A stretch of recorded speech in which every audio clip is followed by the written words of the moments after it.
बारामती लोकसभा मतदारसंघावर शरद पवार यांचंच वर्चस्व कायम आहे।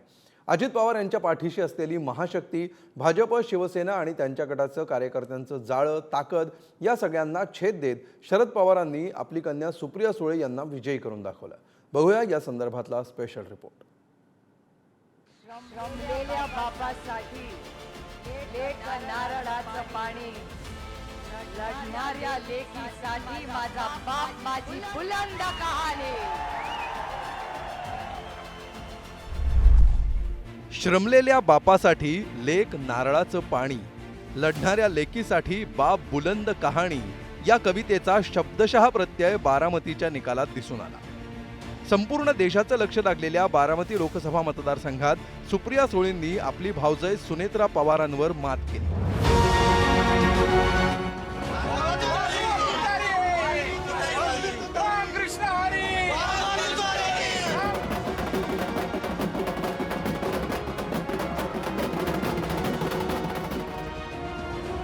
लेक की सून असा प्रश्न या निवडणुकीत बारामतीकरांपुढे होता। अखेर बारामतीकरांनी सुनेऐवजी लेकीला पसंती दिल्याचं निवडणूक निकालातून दिसून आलं। यश आणि अपयशाचा एवढा कधीच आयुष्यात विचार केलेला नाही।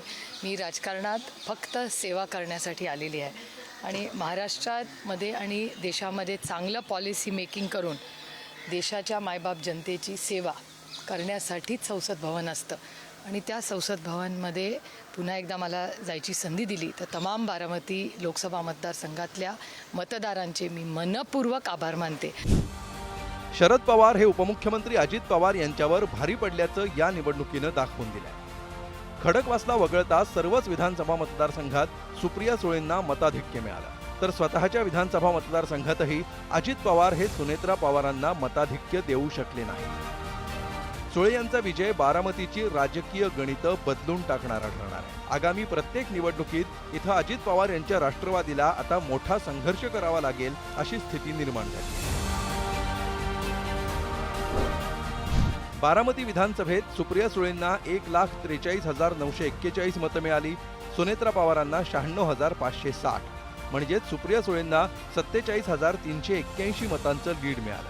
दौंडमध्ये सुप्रिया सुळेंना 92,064 मतं, सुनेत्रा पवारांना 65,727 मतं, म्हणजेच सुप्रिया सुळेंना 26,337चं लीड। इंदापूरमध्ये सुप्रिया सुळेंना 1,14,020, सुनेत्रा पवारांना 88,069 मतं, म्हणजेच सुप्रिया सुळेंना 25,951चं लीड। पुरंदरमध्ये सुप्रिया सुळेंना 1,25,948 मतं, सुनेत्रा पवारांना 90,667 मतं, म्हणजेच सुप्रिया सुळेंना 35,281चं लीड। भोरमध्ये सुप्रिया सुळेंना 1,34,245 मतं, सुनेत्रा पवारांना 90,440 मतं, इथंही सुप्रिया सुळेंनी 43,805 मतांचं लीड घेतलं। तर खडकवासल्यामध्ये सुप्रिया सुळेंना 1,21,182, तर सुनेत्रा पवारांना 1,41,928 मतं मिळाली। इथं मात्र सुनेत्रा पवारांना 20,746 मतांचं लीड मिळालं।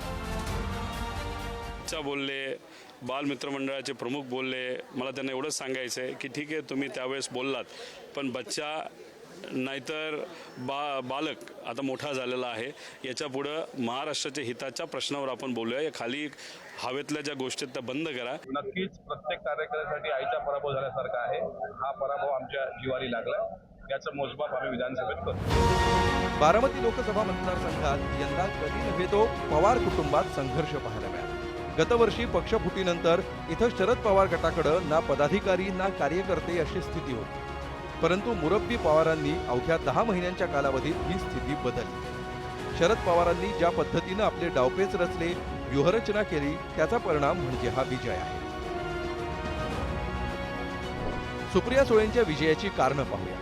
सर्व पवार कुटुंब सुप्रिया सुळेंच्या बाजूने उभं राहिलं, फक्त अजितदादांसह दोन्ही मुलं बाजूने होती। शरद पवारांसह सुप्रिया सुळेंनी अजितदादांवर टीका करणं टाळलं, अजितदादांनी शरद पवारांवर वारेमाप टीका करणं भोवलं। शरद पवारांचं खमकं दूरदृष्टी आणि अनुभवी नेतृत्व कामाला लागलं। बंडानंतर अजित पवार नेतृत्व प्रस्थापित करण्यात कमी पडले। पारंपरिक विरोधकांशी अनेक वर्षांचं राजकीय वैर संपुष्टात आणण्यात यश मिळालं। विजय शिवतारेंसह अनेकांची समजूत काढण्यात अजितदादांची ताकद खर्च झाली। सुप्रिया सुळेंचा मतदारसंघात सर्वदूर संपर्क असणं हेही फायद्याचं ठरलं. सुनेत्रा पवार प्रथमच निवडणुकीत उतरल्यामुळं त्यांचा मतदारांशी संपर्क नव्हता. अजित पवारांना शरद पवारांकडून युगेंद्र पवार हे विधानसभेचे दावेदार असणार आहेत अशी चर्चा होईल, त्याकडे कसं? चर्चा कुठे होती हो?